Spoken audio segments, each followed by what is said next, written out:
মুমূর্ষু অবস্থায় Dhaka medical college হাসপাতালে ভর্তি হওয়া মাগুরার শিশুটি এখনও অচেতন। মাগুরা শহরে বোনের বাড়িতে বেড়াতে এসে ৮ বছরের ওই শিশু ধর্ষণের শিকার হয়েছে বলে অভিযোগ উঠেছে। আজ শনিবার সকালে চিকিৎসকদের বরাত দিয়ে শিশুটির মামাতো ভাই বলেন, তার বোন এখনও অচেতন। চিকিৎসকেরা বলেছেন, তারা আগামী ২৪ ঘন্টা পর্যবেক্ষণে রাখবেন। অচেতন অবস্থায় শিশুটিকে গত বৃহস্পতিবার সন্ধ্যায় ঢাকা মেডিকেল কলেজ হাসপাতালে ভর্তি করা হয়। তবে অবস্থার অবনতি হলে গতকাল শুক্রবার রাতে শিশুটিকে লাইফ সাপোর্ট দেওয়া হয়। ২ দফা দাবিতে কর্মবিরতি পালন করছেন বিসিএস ক্যাডার বিশেষজ্ঞ চিকিৎসক ফোরাম। তবে জরুরি বিভাগের সেবা এই কর্মসূচির আওতামুক্ত রেখেছে সংগঠনটি। কর্মসূচি অনুযায়ী শনিবার সকাল ১০টা থেকে টানা ৩ দিন সরকারি হাসপাতালে ২ ঘন্টা করে কর্মবিরতি পালন করবেন চিকিৎসকরা। দাবি আদায় না হলে মঙ্গলবার থেকে অনির্দিষ্টকালের জন্য পূর্ণ দিবস কর্মবিরতিতে যাওয়ার কথা জানিয়েছেন চিকিৎসকরা।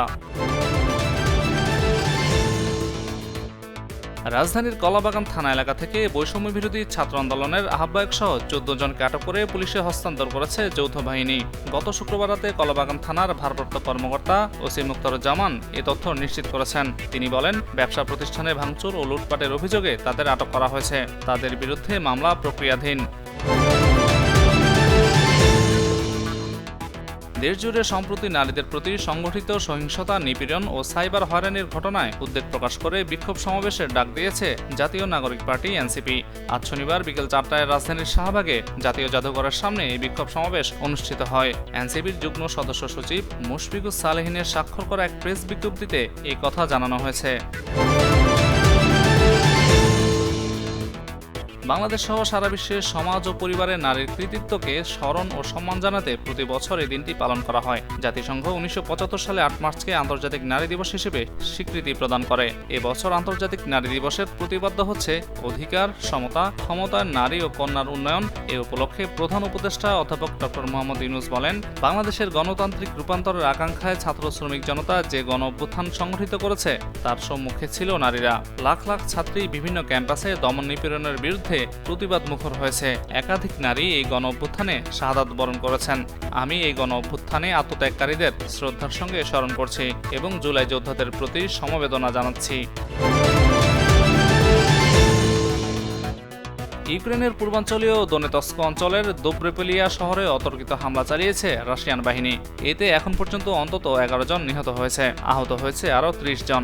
ইউক্রেনীয় কর্তৃপক্ষের বরাত দিয়ে শনিবার এই তথ্য জানিয়েছে বিবিসি।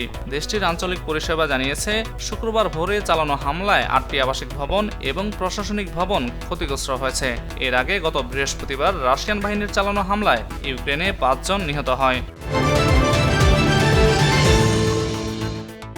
ফের ভারতকে নিয়ে বিস্ফোরক মন্তব্য করলেন মার্কিন প্রেসিডেন্ট ডোনাল্ড ট্রাম্প। শুল্ক ইস্যুতে নয়াদিল্লির পর্দা ফাঁস করেছেন বলে দাবি করেছেন তিনি। শুক্রবার হোয়াইট হাউসের ওভাল অফিস থেকে আবারও শুল্ক নিয়ে ভারতকে কটাক্ষ করে ট্রাম্প জানিয়েছেন, তিনি এসে ভারতের এতদিনের কীর্তি ফাঁস করে দিয়েছেন। এবার নয়াদিল্লি শুল্ক কমাতে বাধ্য হবে। ট্রাম্পের কথায়, ভারত আমাদের উপর অনেক শুল্ক চাপায়, ভারতে কিছুই বিক্রি করা যায় না। তবে এখন তারা শুল্ক কমাতে সম্মত হয়েছে, কারণ অবশেষে কেউ অন্তত তাদের পর্দা ফাঁস করে দিয়েছে। দুই দেশের মধ্যে শান্তি প্রচেষ্টায় রাশিয়ার তুলনায় ইউক্রেনকে সামলানো বেশি কঠিন বলে মনে করছেন মার্কিন প্রেসিডেন্ট ডোনাল্ড ট্রাম্প। ওয়াশিংটনে ওভাল অফিসে স্থানীয় সময় শুক্রবার সাংবাদিকদের তিনি কথা বলেন। ট্রাম্প বলেন, রাশিয়ার সঙ্গে তার বেশ ভালো যোগাযোগ রয়েছে। কিয়েভের তুলনায় মস্কোকে সামলানো তুলনামূলক সহজ হতে পারে। ৪ বছর আগে মিউজিক ভিডিওতে বাঙালি কন্যার বেশে দর্শকদের মন জয় করেছিলেন বলিউড অভিনেত্রী জ্যাকুলিন ফার্নান্দেজ। গেন্দা ফুলের বড়লোকের বেটি এবার বাংলায় গান গাইলেন। নারী দিবসে প্রকাশ্যে আসলো সেই গানের ভিডিও। কয়েক মাস আগে স্টর্ম রাইডার শীর্ষক গানে জ্যাকুলিনের উপস্থিতি শ্রোতাদের দৃষ্টি আকর্ষণ করেছিল।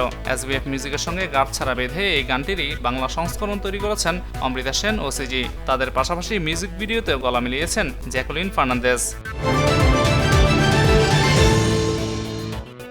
চ্যাম্পিয়ন্স ট্রফির গ্রুপ পর্বে ভারতের কাছে পাকিস্তানের হারের পর সুনীল গাভাস্কার বলেছিলেন, এই পাকিস্তানের ভারতের বি দলকেও হারাতে কষ্ট হবে। পাকিস্তান দলের সামর্থ্য নিয়ে গাভাস্কারের এমন মন্তব্য মোটেও ভালো লাগেনি পাকিস্তানের টেস্ট দলের সাবেক কোচ জেসন গিলেস্পির। গাভাস্কারের এই কথাকে ফালতু বলে করা জবাব দিয়েছেন গিলেস্পি।